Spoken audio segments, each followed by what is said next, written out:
Buenas noches a quienes frente a esta lumbre nocturna se apersonan. Lo extraño tiene un lugar especial en los corazones de la gente que encuentra en la normalidad huecos que tienden a desacreditar lo cotidiano como inmutable. El ser humano siente la necesidad de ir a un lugar que no está ordenado de manera habitual. Prueba de nuevo una fruta si el sabor que percibe no es el que su memoria le indica. Lee ficciones en las que las circunstancias apuntan a anomalías incómodas que repercuten certeramente en el status quo.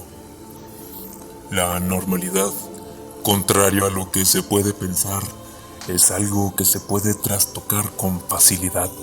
El delicado balance que mantiene nuestras mentes funcionando dentro de los parámetros normales puede verse alterado con un evento simple pero puntual. Una pata extra en un animal, el comportamiento errático de nuestra mascota, el uso de palabras ininteligibles en una conversación, elementos fuera de lugar en una pintura, proporciones extrañas en alguna representación humana, etcétera, etcétera, etcétera. Pero, ¿cómo podemos definir lo raro más allá de citar un diccionario? Mark Fisher, en su libro Lo raro y lo espeluznante, nos da una definición más profunda. ¿Qué es lo raro? Cuando decimos que algo es raro, ¿a qué tipo de sensación apuntamos? Quisiera plantear que lo raro es un tipo de perturbación particular. Conlleva la sensación de algo erróneo, una entidad rara o un objeto que es tan extraño que nos hace sentir que no debería existir, o que al menos no debería existir aquí. Pues si tal entidad u objeto está aquí, las categorías que hasta ahora nos han servido para dar sentido al mundo dejan de ser válidas. Al fin y al cabo, no es que lo raro sea erróneo, sino que nuestras concepciones deben de ser inadecuadas. Hablando de la obra de Howard Phillips Lovecraft, autor del el relato que leeremos un poco más adelante, Mark Fisher dice: ateniéndonos a esto, haciendo referencia a la sensación de error y de perturbación, lo que es realmente fundamental en la manera de Lovecraft de plasmar lo raro no es el terror, sino la fascinación. Aunque sea una fascinación que suele ir acompañada de cierta inquietud. Sin embargo, también cabría añadir que esa fascinación también es intrínseca al concepto de lo raro en sí. Lo raro no solo puede repeler, sino también atraer nuestra atención. Si el elemento de fascinación estuviera completamente ausente en una historia y esta fuera puramente terrorífica, lo raro desaparecería. La fascinación es una sensación que comparten los personajes de Lovecraft y sus lectores. El miedo o el terror no se comparten de la misma manera. Muchas veces, los personajes de Lovecraft están aterrorizados, aunque sus lectores normalmente no. La fascinación Lovecraftiana es una forma que adopta el jouissance de Lacan, un goce que abarca de manera inseparable el placer y el dolor.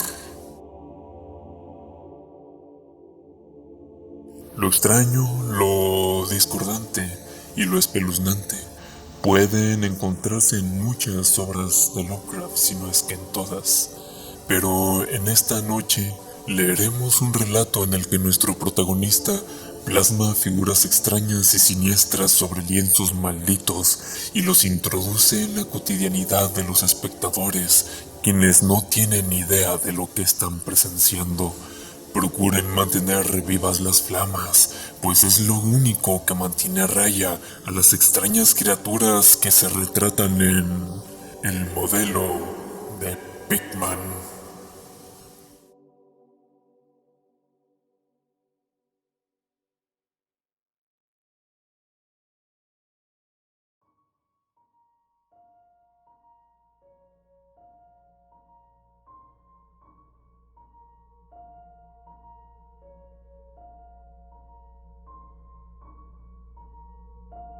No tienes por qué pensar que estoy loco, Elliot.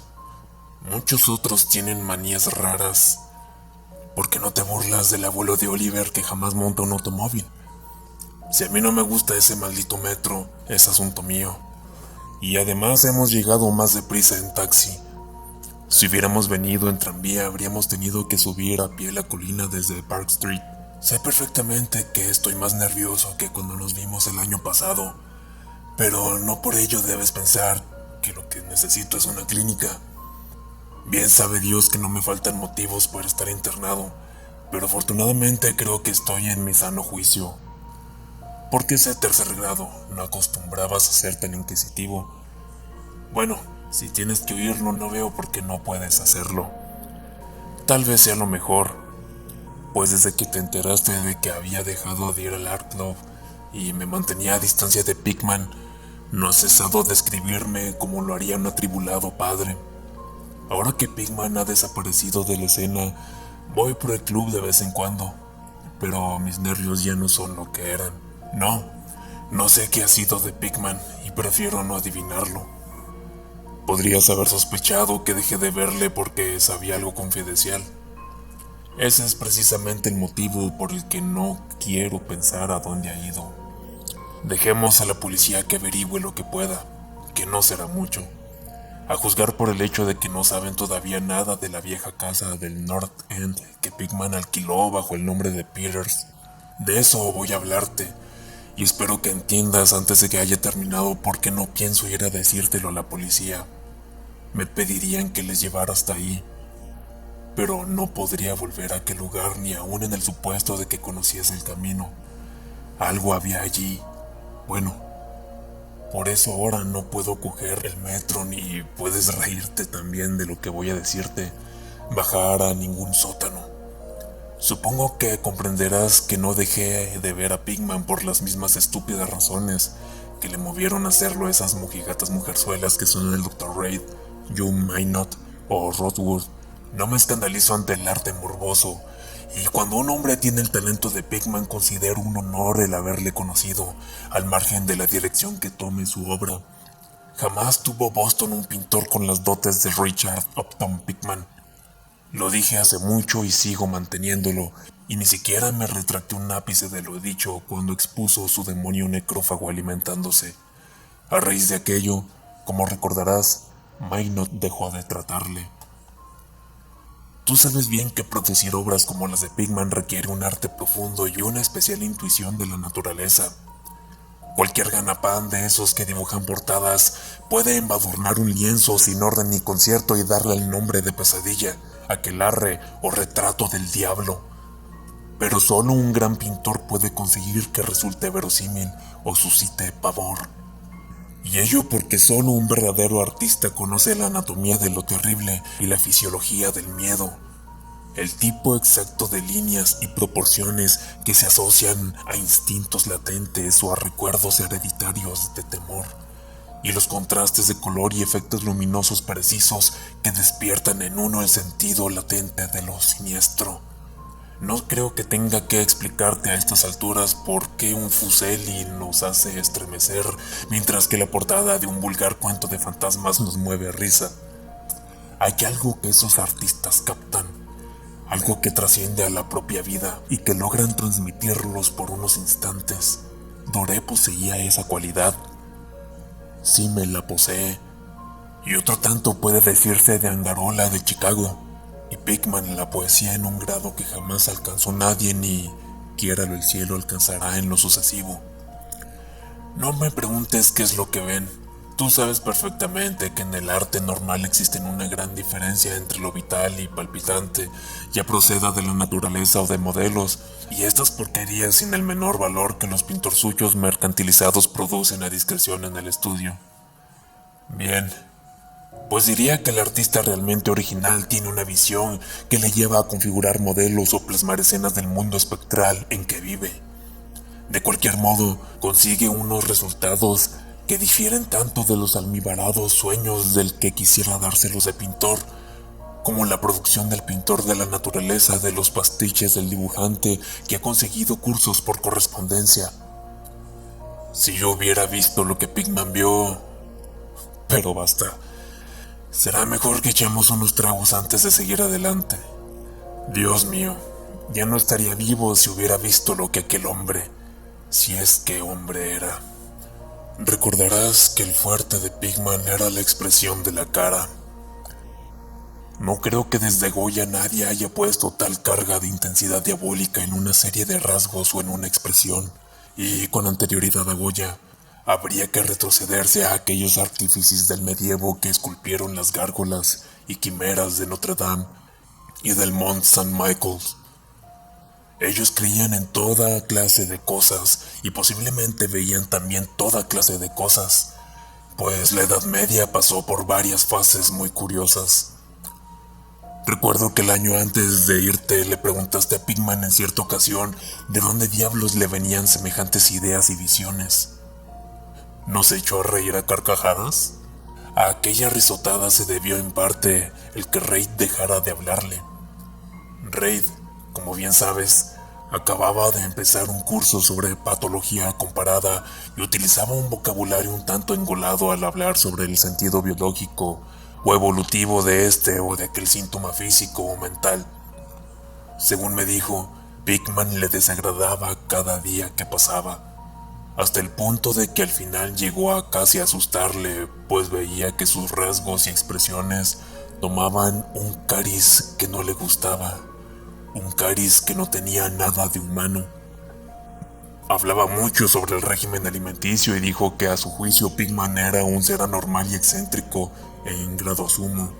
Supongo que le dirías a Reid, si es que cruzasen alguna carta al respecto, que se dejó arrebatar los nervios o atormentar la imaginación por los cuadros de Pigman. Es lo que le dije yo, por aquel entonces. Pero convéncete de que no dejé de ver a Pigman por nada de eso. Al contrario, mi admiración por él siguió creciendo, pues su demonio necrófago alimentándose me parecía una auténtica obra maestra. Como sabes, el club no quiso exponerlo y el Museo de Bellas Artes no lo aceptó como donación. Por mi parte, puedo añadir que nadie quiso comprarlo, así que Pigman lo guardó en su casa hasta el día en que se marchó. Ahora está en poder de su padre, en Salem, como debe ser. Pigman procede de una antigua familia de esa ciudad y uno de sus antepasados murió en la horca en 1692 convicto de brujería.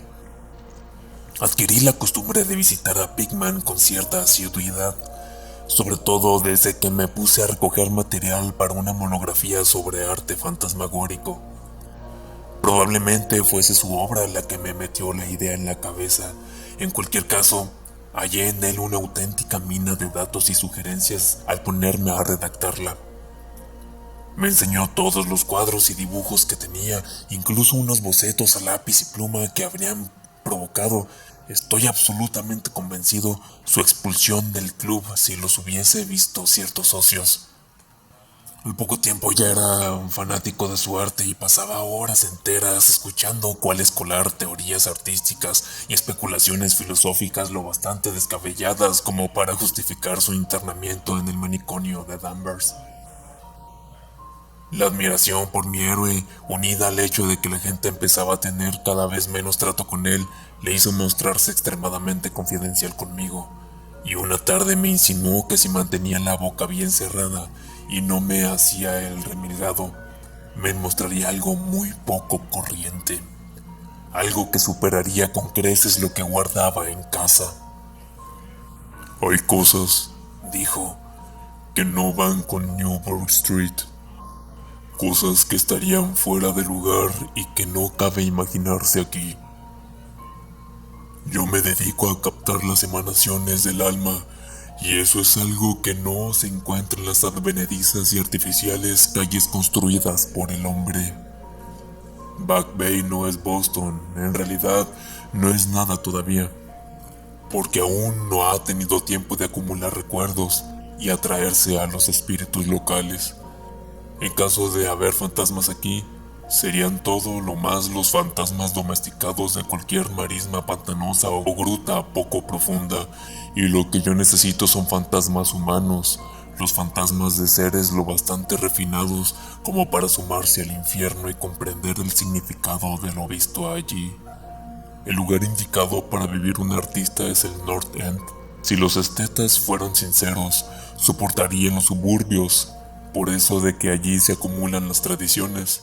Pero, por Dios, ¿no comprendes que esos lugares no han sido simplemente construidos, sino que han ido creciendo?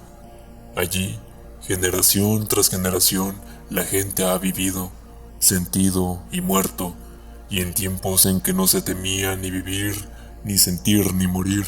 ¿Sabías que en 1632 había un molino en Copp's Hill y que la mitad de las calles actuales fueron trazadas hacia 1650? Puedo mostrarte casas que llevan en pie 2 siglos y medio e incluso más. Casas que han presenciado lo que bastaría para ver reducidas a escombros una casa moderna. ¿Qué sabe el hombre de hoy de la vida y de las fuerzas que se ocultan tras ella? Para ti los embrujos de Salem no pasan de una ilusión, pero me encantaría que mi requetatarabuela pudiera contarte ciertas cosas. La ahorcaron en Gallows Hill, bajo la mirada santurrona de Cotton Mather. Mather, maldito sea su nombre. Temía que alguien consiguiera escapar de esa detestable jaula de monotonía. Ojalá alguien le hubiese hechizado o sorbido la sangre durante la noche. Puedo mostrarte una casa en donde Mather vivió y otra en la que temía entrar a pesar de todas sus encantadoras baladronadas.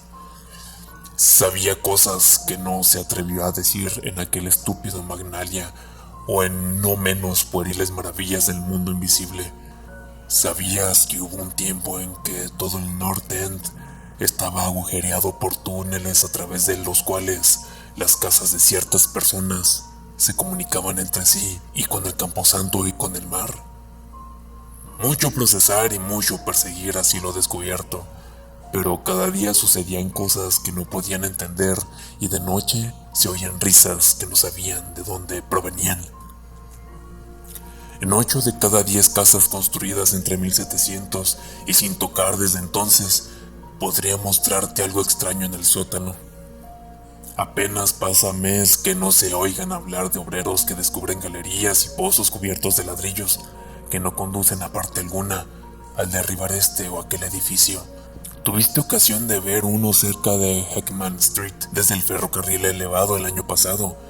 Allí había brujas y lo que sus conjuros convocan, piratas y lo que ellos trajeron del mar, contrabandistas, corsarios, y puedo asegurarte que en aquellos tiempos la gente sabía cómo vivir y cómo ensanchar los confines de la vida. Este no era, sin duda, el único mundo que le era dado conocer a un hombre inteligente y lleno de arrojo. Y pensar que hoy, en cambio, los cerebros son tan inocuos que hasta el club de supuestos artistas se estremece y sufre convulsiones si un cuadro hiere los sentimientos de los contertulios de un salón de té en Beacon Street. Lo único que salva al presente es que su estupidez le impide cuestionar con sumo rigor el pasado. ¿Qué dicen en realidad los mapas, documentos y guías acerca de North End? Bah, tonterías.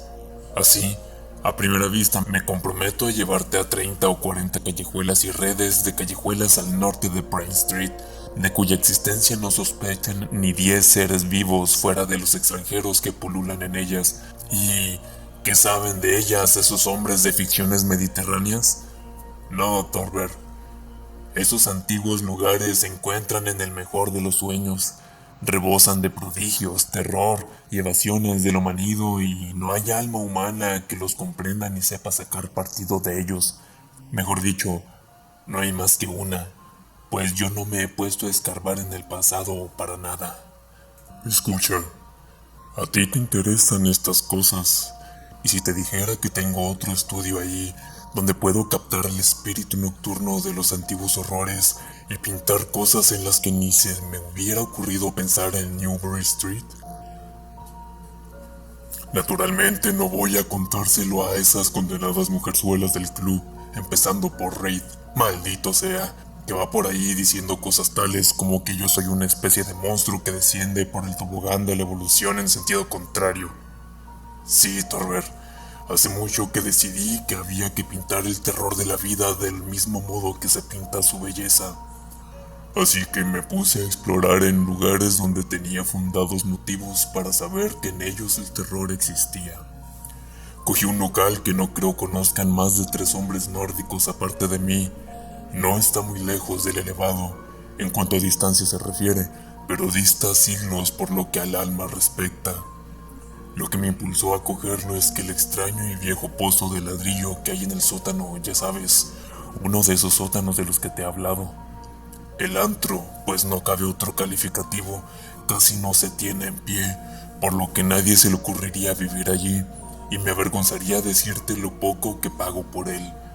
Las ventanas están entabladas, pero lo prefiero así, pues para mi trabajo no necesito la luz del día.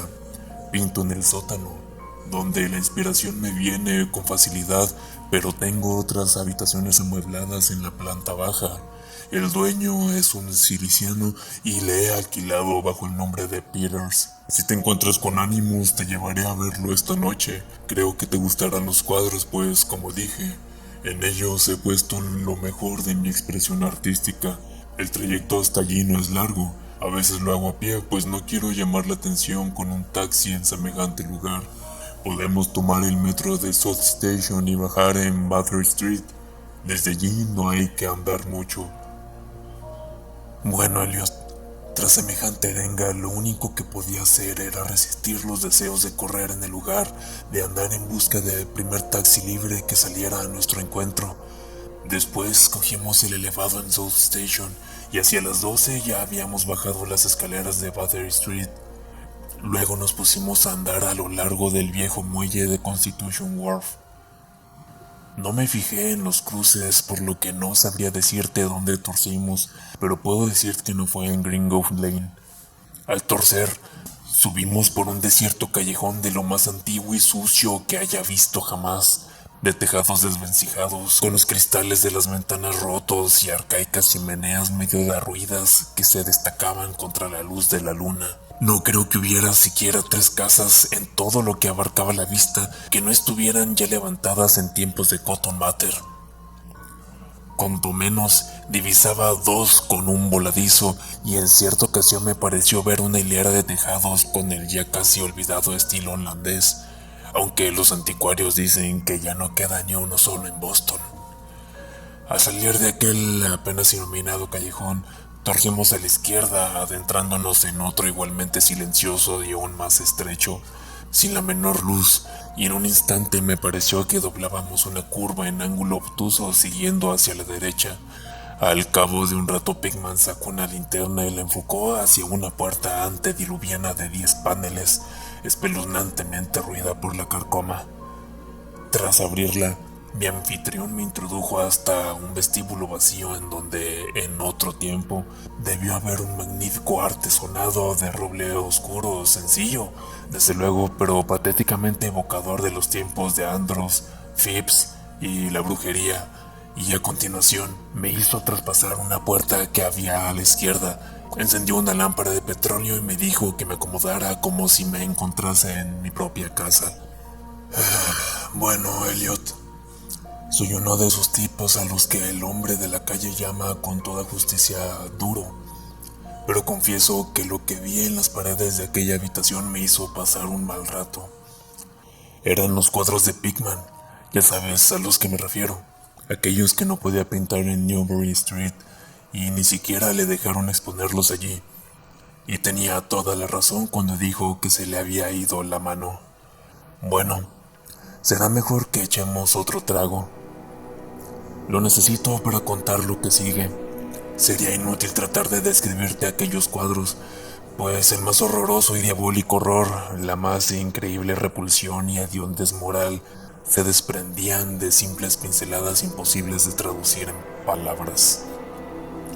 No había nada en ellos de la técnica exótica característica de Sidney Sim, nada de los paisajes transplanetarios ni de los hongos lunares con los que Clark Ashton Smith nos hiela la sangre. Los trasfondos eran en su mayoría antiguos cementerios, bosques frondosos, arrecifes marinos, túneles de ladrillo, antiguas estancias artesonadas o simples criptas de mampostería. El camposanto de Copp's Hill, Apenas a unas manzanas de la casa, era uno de sus escenarios favoritos. La demencia y la monstruosidad podían apreciarse en las figuras que se veían en el primer término, pues en el morboso arte de Pigman predominaba el retrato demoníaco. Rara vez aquellas figuras eran completamente humanas, aunque con frecuencia se acercaban en diverso grado a lo humano. La mayoría de los cuerpos, si bien toscamente bípedos, tenían una tendencia a inclinarse hacia adelante y un cierto aire canino. La textura de muchos de ellos era de una aspereza bastante desagradable al tacto. Parece como si lo estuviera viendo. Se ocupaban bueno, no me pidas que entre en detalles. Por lo general estaban comiendo, pero será mejor que no diga qué. A veces los mostraba en grupos, en cementerios o pasadizos subterráneos, y a menudo aparecían luchando por la presa o, mejor dicho, tesoro descubierto. Y qué expresividad tan genuinamente diabólica sabía en ocasiones difundir Pigman a los ciegos rostros de tan macabro botín. De cuando en cuando se les veía saltando en plena noche desde ventanas abiertas o agazapados sobre el pecho de algún durmiente al acecho de su garganta. En un lienzo se veía a un grupo de ellos aullando alrededor de una bruja ahorcada en Gallows Hill, cuyas demacradas facciones guardaban un extraordinario parecido con las de aquellos seres. Pero no creas que fueron aquellas horripilantes escenas lo que me hizo perder el sentido. No soy un niño de 3 años y no es ni mucho menos la primera vez que he visto algo así. Eran los rostros, Elliot, aquellos endiablados rostros que miraban de soslayo y parecían querer salir del lienzo como si se les hubiese inspirado un aliento vital. Dios mío, juraría que estaban vivos. Aquella bruja nauseabunda que se veía en el lienzo había despertado los fuegos del Averno, y su escoba era una varita de sembrar pesadillas. Pásame la garrafa, Elliot. Había algo llamado la lección. Santo cielo, en mala hora lo veía. Escucha, ¿te imaginas un círculo de inefables seres de aspecto canino agazapados en un cementerio enseñando a un niño a comer según su usanza? El coste de una presa producto de una suplantación, supongo. Ya sabes, el viejo mito de esos extraños seres que dejan sus vástagos en la cuna en sustitución de las criaturas humanas que arrebataban. Pigman mostraba en el cuadro lo que les depara la fortuna a los niños así arrebatados. Cómo crecen, cuando justo entonces comencé a ver la espantosa afinidad que había entre los rostros de las figuras humanas y las no humanas. Por medio de aquellas gradaciones de monstruosidad entre los resueltamente no humanos y los degradadamente humanos, trataba de establecer un sardónico nexo evolutivo. Los seres caninos procedían de los mortales, y apenas acababa de inquirirme qué hacía con las criaturas que quedaban con los seres humanos a modo de trueque, cuando mi mirada tropezó con un cuadro que representaba a la perfección dicha idea. Se trataba de un antiguo interior puritano, una estancia de gruesas vigas con ventanas de celosía, un largo banco y un mobiliario del siglo XVII de estilo bastante tosco, con la familia sentada en torno al padre mientras éste leía las escrituras. Todos los rostros, salvo uno, mostraban nobleza y veneración, pero ese uno reflejaba la burla del Averno. Era el rostro de un varón de edad juvenil. Sin duda pertenecía a un supuesto hijo de aquel piadoso padre, pero en realidad era de la parentela de los seres impuros. Era el niño suplantado, y en un rasgo de suprema ironía, Pigman había pintado las facciones de aquel adolescente de forma que guardaban un extraordinario parecido con las suyas. Para entonces Pigman había encendido ya una lámpara en una habitación contigua y cortésmente abrió la puerta para que pasara yo, al tiempo que me preguntaba si quería ver sus estudios modernos. Me había sido imposible darle a conocer muchas de mis opiniones. El espanto y la repugnancia que se apoderaron de mí me dejaron sin habla. pero creo que comprendió perfectamente cuáles eran mis sensaciones y se sintió muy halagado. Y ahora quiero que quede bien claro una vez más, Elliot, que no soy uno de esos alfeñiques que se lanzan a gritar en cuanto ven algo que se aparta en lo más mínimo de lo habitual. Me considero un hombre maduro y con algo de mundo, y supongo que con lo que viste de mí en Francia te basta para saber que no soy un tipo fácilmente impresionable. Ten presente, por otro lado, que acababa de recobrar el aliento y de empezar a familiarizarme con aquellos horribles cuadros que hacían de la Nueva Inglaterra colonial una especie de antesala del infierno. Pues bien, a pesar de todo ello, la habitación contigua me arrancó un angustioso grito de la garganta y tuve que agarrarme al vano de la puerta para no desfallecer. En la otra estancia había un sinfín de engendros y brujas invadiendo el mundo de nuestros antepasados, pero lo que había en estas nos traía el horror a las puertas mismas de nuestra vida cotidiana. Dios mío, qué cosas pintaba aquel hombre. Uno de los lienzos se llamaba Accidente en el metro, y en él un tropel de abominables seres surgían de alguna ignota catacumba a través de una grieta abierta en el suelo de la estación del metro de Westcott Street, y se lanzaban sobre la multitud que esperaba en el andén. Otro mostraba un baile en Copp's Hill, en medio de las tumbas, sobre un fondo actual. También había unas cuantas vistas de sótanos, con monstruos que se deslizaban furtivamente a través de los agujeros y hendiduras abiertos en las mampostería, haciendo siniestras muecas mientras permanecían agazapados tras barriles o calderas y aguardaban a que su primera víctima descendiera por la escalera. Un horrible lienzo parecía recoger una amplia muestra representativa de Beacon Hill, con multitudinarios ejércitos de los mefíticos monstruos surgiendo de los escondrijos que acribillaban el suelo. Había asimismo tratamientos libérricos de bailes en los cementerios modernos, pero lo que me impresionó más que nada fue una escena en una ignota cripta, en donde multitud de fieras se apelotaban en torno a una de ellas que sostenía entre las manos y leía en voz alta una conocida guía de Boston. Todas las fieras apuntaban a un determinado pasaje, todos los rostros parecían contraídos con una risa tan epiléptica y reverberante que creí incluso oír su diabólico eco.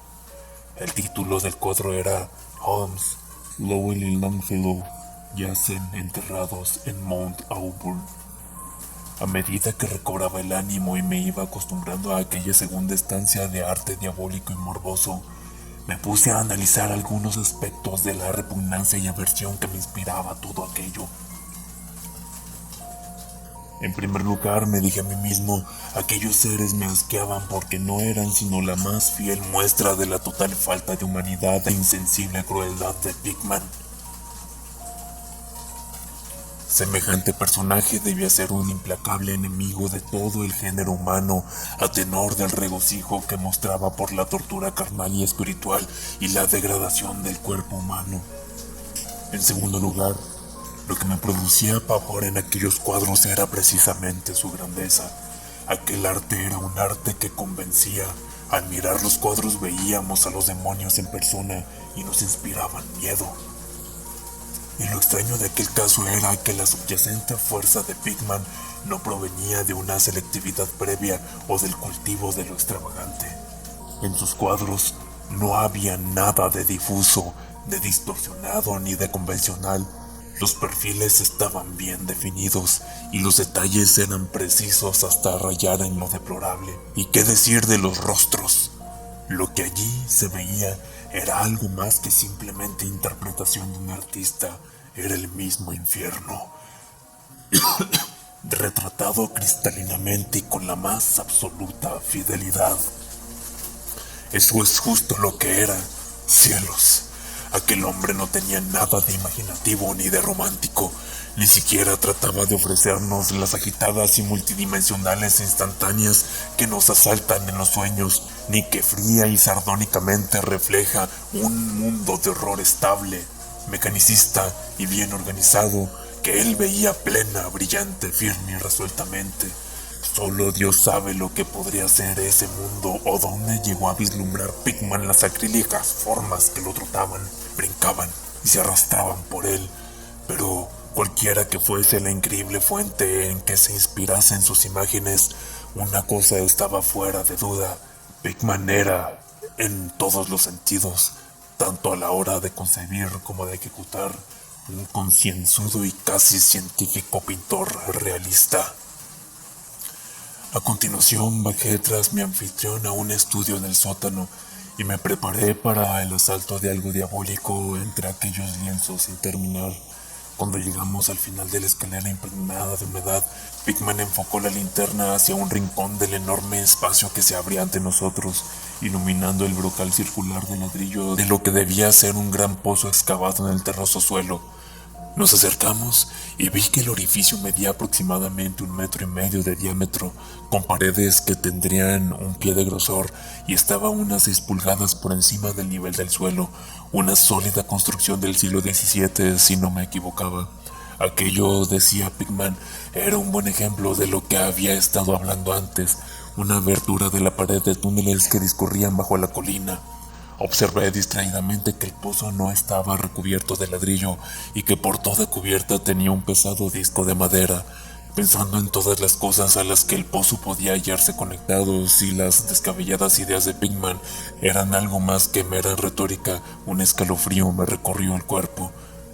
Luego, siempre yo detrás de él, subimos un escalón y atravesamos una estrecha puerta que daba a una amplia estancia, con un suelo entarimado y amueblada como si fuese un estudio. Una instalación de gas acetileno suministraba de luz necesaria para poder trabajar. Los cuadros sin acabar, montados en caballetes y apoyados contra la pared, eran tan espeluznantes como lo que había visto en el piso de arriba y constituían una buena prueba de la meticulosidad con que trabajaba el artista. Las escenas estaban esbozadas con sumo cuidado y las líneas trazadas a lápiz hablaban por sí solas de la prolija minuciosidad de Pigman al tratar de conseguir la perspectiva y proporciones exactas. Era todo un gran pintor y sigo sosteniéndolo hoy, aún con todo lo que sé. Una gran cámara fotográfica que había encima de una mesa me llamó la atención y al inquirirle acerca de ella, Pigman me dijo que lo utilizaba para tomar escenas que le sirvieran luego para el fondo de sus cuadros, pues así podía pintar a partir de fotografías sin tener que salir del estudio, en lugar de ir cargando con su equipo por toda la ciudad en busca de esta o aquella vista. A juicio suyo, las fotografías eran tan buenas como cualquier escena o modelo real para trabajos de larga duración y, según dijo, las empleaba habitualmente. Había algo muy desapacible en los nauseabundos bocetos y en las monstruosidades a medio terminar que echaban torvas miradas desde cualquier ángulo de la estancia. Y cuando Pigman descubrió súbitamente un gran lienzo que se encontraba lejos de la luz, no pude evitar que se me escapara un estruendoso grito, el segundo que profería aquella noche. Resonó una y otra vez por las mortecinas bóvedas de aquel antiguo y salitroso sótano, y tuve que realizar un tremendo esfuerzo para contener una histérica carcajada.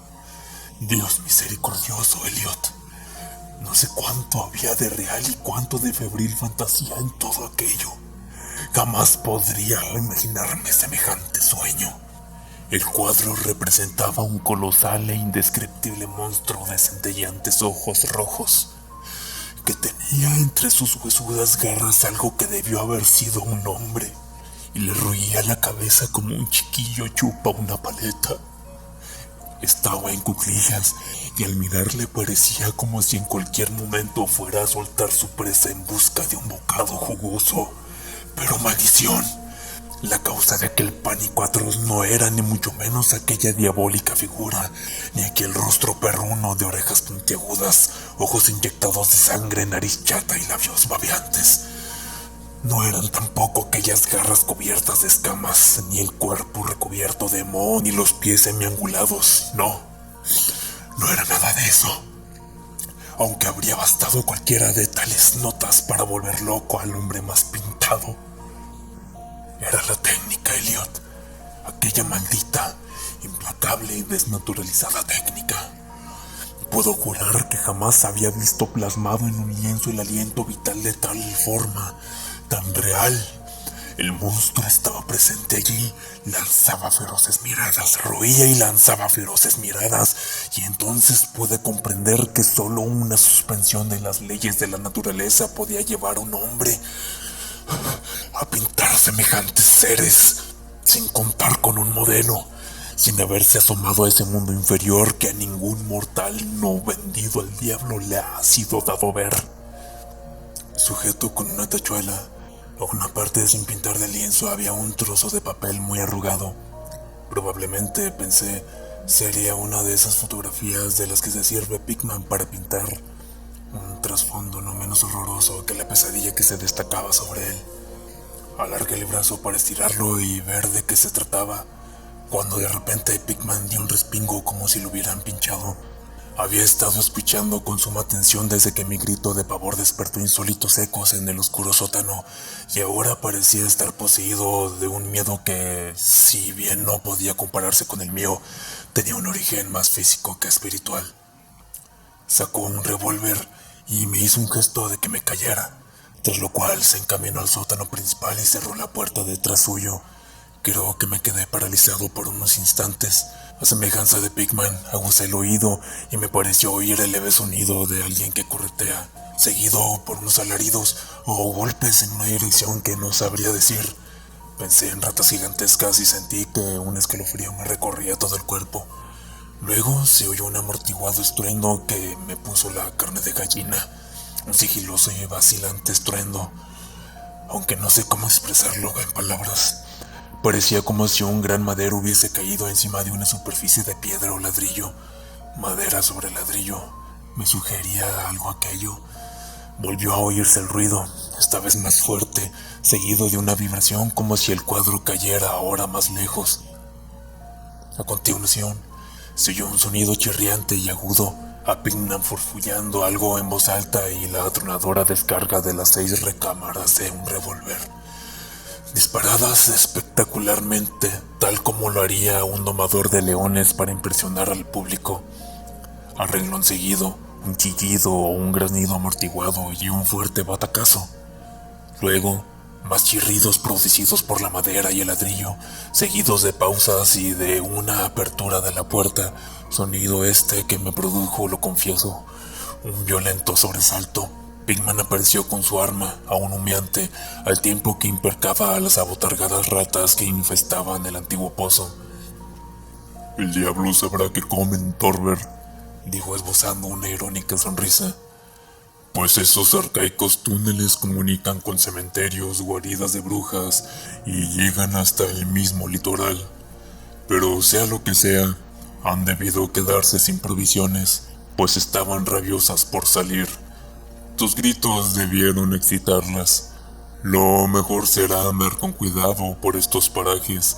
Nuestros amigos roedores son el mayor inconveniente, aunque a veces pienso que con ellos se consigue crear una cierta atmósfera y colorido». Bueno, Elliot, aquel fue el final de la aventura nocturna. Pickman me había prometido enseñarme el lugar y bien sabe Dios que lo hizo. Me sacó de aquella maraña de callejas por otra dirección al parecer, pues cuando vimos la luz de unas farolas nos hallamos en una calle que me resultaba familiar, con monótonas hileras de bloques de pisos y viejas casas entremezcladas. Aquella calle no era otra que Charter Street, pero yo me encontraba demasiado agitado como para poder advertirlo. Era ya demasiado tarde para tomar el elevado, así que volvimos andando a lo largo de Hanover Street. Recuerdo muy bien el paseo. Dimos la vuelta en Tremont y tras subir por Beacon llegamos a la esquina de Joy, en donde nos separamos. Desde entonces no hemos vuelto a vernos más. ¿Por qué dejé de ver a Pickman? No seas impaciente. Espera a que llame para que nos traigan café, pues ya hemos tomado bastante del otro y al menos yo necesito beber algo. No eran los cuadros que vi en aquel lugar, aunque juraría que bastaría con ellos para que a Pickman no le permitieran el acceso en 9 de cada 10 hogares y clubs de Boston. Supongo que ahora comprenderás por qué evito por todos los medios bajar a metros o sótanos. Fue algo que encontré en mi abrigo a la mañana siguiente. Me refiero al papel arrugado que estaba sujeto a aquel horripilante lienzo del sótano, aquello que tomé por una fotografía de alguna vista que Pickman pretendía reproducir a manera de trasfondo para el monstruo. El último respingo de Pickman se produjo justo cuando iba a desenrollar el papel y al parecer me lo metí distraídamente en el bolsillo. Pero bueno, aquí está el café. Te aconsejo que lo tomes puro, Elliot. Sí, a aquel papel se debió el que no volviera a ver más a Pickman. Richard Upton Pickman, el artista más dotado que he conocido y el más execrable ser que haya traspasado jamás los límites de la vida para abismarse en las cimas del mito y la locura. El viejo rey tenía razón, Elliot. No puede decirse que Pickman fuera humano estrictamente hablando. O bien nació bajo una influencia maligna o con la forma de abrir la puerta prohibida. Ya da lo mismo, pues desapareció. Volvió a abismarse en esa increíble oscuridad que él tanto gustaba frecuentar. Será mejor que encendamos el candelabro. No me pidas que te explique o siquiera conjeture qué es lo que quemé. Tampoco me preguntes qué había detrás de esa especie de topo gateador que también se les arregló Pickman para hacer pasar por ratas. Hay secretos que pueden proceder de los viejos tiempos de Salem y Cotton Mather cuenta cosas aún más extrañas. Bien sabes tú cuán endiabladamente expresivos eran los cuadros de Pickman. Como todos, nos preguntamos más de una vez de dónde podía sacar aquellos rostros. Bueno, después de todo, aquel papel no era la fotografía de una perspectiva. En él se veía únicamente el ser monstruoso que estaba pintando en aquel horrible lienzo. Era el modelo en que se inspiraba, y el trasfondo no era sino la pared de estudio del sótano pintada con todo lujo de detalle. Por el amor de Dios, Elliot, aquella era una fotografía tomada del natural.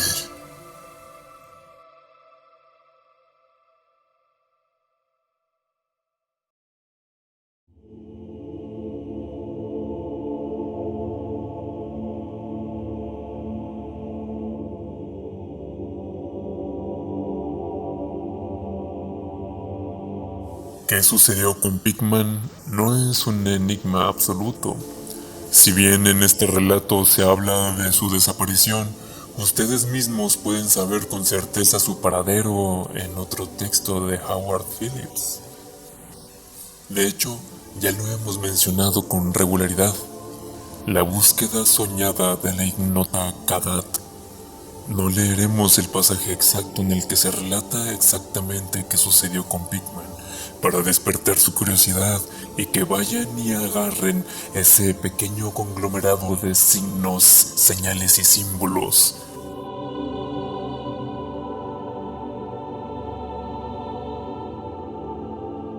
La inspiración suele proceder de circunstancias inesperadas, de una palabra a una frase, cierta confusión de ideas o la interpretación de realidades cotidianas, pero nunca se nos ocurre que las obras más raras, extrañas, extravagantes, pueden proceder de la realidad pura y dura que nos es ajena. La existencia de esas criaturas representan perfectamente lo que quiso decir Fisher respecto a lo que está ahí, pero no debería estar. Esas realidades que escapan a la clasificación dentro de nuestras categorías existentes. En el caso del modelo de Pickman, esas criaturas retratadas con tal fidelidad en los lienzos. Como ya mencionamos antes, la particularidad de lo raro se sigue repitiendo en la obra de Lovecraft ampliamente. ¿Qué decir de El Marchito Erial, en el que las plantas crecían grisáceas y los animales deformes se movían con movimientos fuera de lo común tras el impacto de aquel meteorito que trajo ese extraño color desde el espacio? ¿O de las extrañas circunstancias en que Lavinia Watley concibió a Wilbur, con esa extraña cara de chivo y su gemelo un tanto más extraño?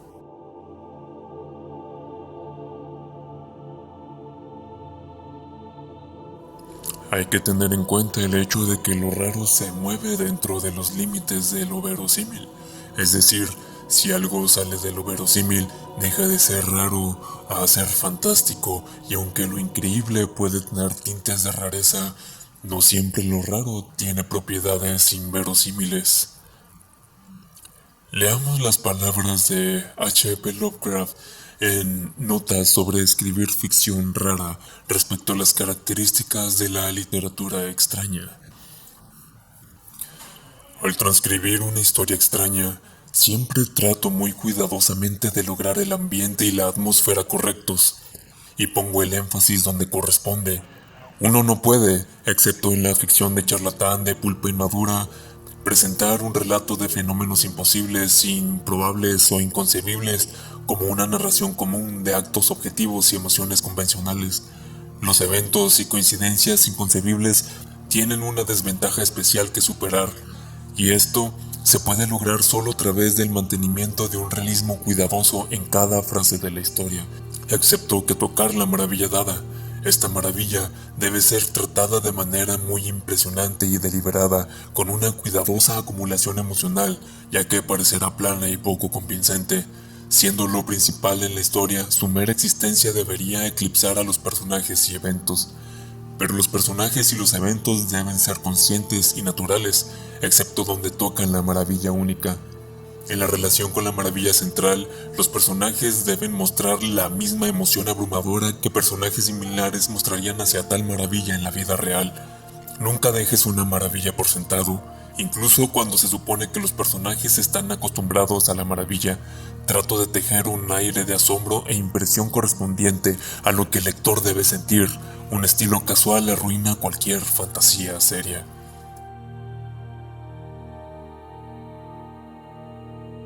Así, de esta manera, Lovecraft nos da un consejo de oro para aquellos que queremos y de manera eventual nos dedicamos a escribir fantasía rara. Todo lo que sucede dentro de nuestra historia debe ser verosímil dentro de las leyes propias del mundo que hemos creado. Si sale de eso, se vuelve una fantasía vana y sin sentido. Podemos asociar lo raro a la ausencia de un propósito también. Si lo que hacemos diario tiene un porqué o un objetivo y por tal un lógico desarrollo, lo raro sería esa partícula o pieza que se desencaja en el ordenado rompecabezas social. Lo extraño y extravagante que tienta contra nuestra comprensión de lo habitual, lo que discorde de la melodía que conocimos como cotidianidad. Los atisbos de lo que no debería ser dentro de lo que es. El momento en que la realidad penetra a través del filtro de la percepción, rasguñando la psique sin nada que se interponga, un rasguño que arde como arde un arañazo sobre la piel, que está allí sin representar peligro, pero que no se deja sin atender nada más porque sí, ya que amenaza nuestra comodidad. Dice el filósofo alemán Schelling que todo aquello que debe o debía de haber quedado oculto, pero se ha manifestado, puede llamarse extrañeza inquietante o un Heimlich. Y podemos encontrar esa extrañeza inquietante de lo que debía quedarse oculto y no ser revelado jamás en aquel retrato en el sótano de Pickman.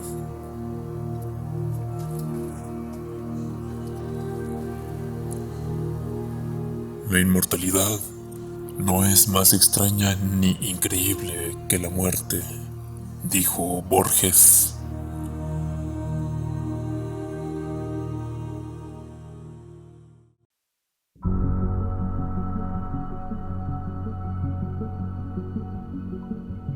Un día, Knover se despertó y en vez de hacerlo en su habitación, sobre su cama, lo hizo sobre una plancha de mármol blanco, alta como las nubes, ancha y profunda apenas como su cuerpo.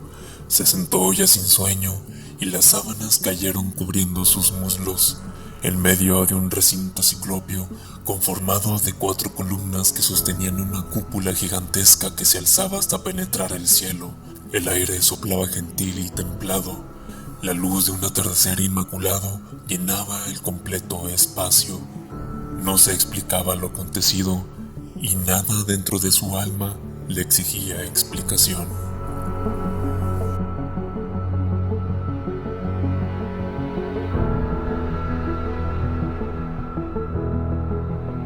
¿Pueden ustedes notar el componente extraño, discordante, raro, que trastoca la realidad en este microrrelato que acabamos de escuchar? Estoy seguro de que sí. Hay sin duda mucho más que decir acerca de lo raro, muchas más lecturas e imágenes mentales que pueden despertar dentro de nosotros esa amalgama visceral de inquietud y fascinación. Pero tal vez sería palabrería vana. Además, no se puede esperar que en esta pequeña reunión para contar historias se zanjen cuestiones tan complejas. Espero que aquellas siluetas extrañas y sonidos anormales que en esta noche se han percibido detrás de los arbustos cercanos no les quite el sueño, y si así lo hacen, aprovechen esa inspiración enfermiza y escriban lo que sus mentes interpreten. Nunca se sabe de dónde puede provenir la siguiente obra maestra de la extrañeza. Sigan andando a través de la cotidianidad y disfrutando con esos pequeños atisbos que reflejan la extrañeza de los días. Sin más que decir ante estas flamas blancas, gracias por asistir a nuestra reunión alrededor de la fogata. Vuelvan a casa con cuidado y reflexivos. Apague bien el último hoguera antes de irse, o adopte al gato de humo que de ella nazca, y no hagan oídos sordos si en un descuido, en la quietud de la noche y sin sonido, oyen el raro susurro de algún fantasma de acero. Nos escuchamos cuando la hoguera relumbre de nuevo.